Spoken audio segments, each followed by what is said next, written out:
Uy, nga katong pag-start ka lang sa ako pagtudlo din, okay. Tuwid ka pimpaw, tingnan ako ni Ma'am Damoli.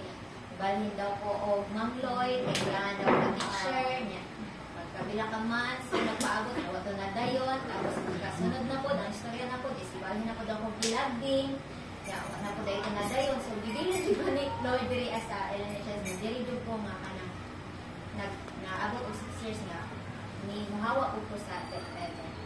Then, wala po nabalik sa laing department, nabalhin dahil ko, pero ano lang, murag months lang sa grade 7 na. Ibalik na po hapon ko sa grade 10. Ito po, kuhanin ni Ma'am, kuliin ni Ma'am.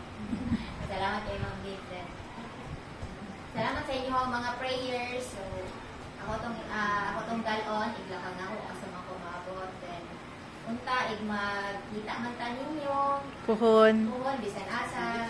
Kanang mawansin.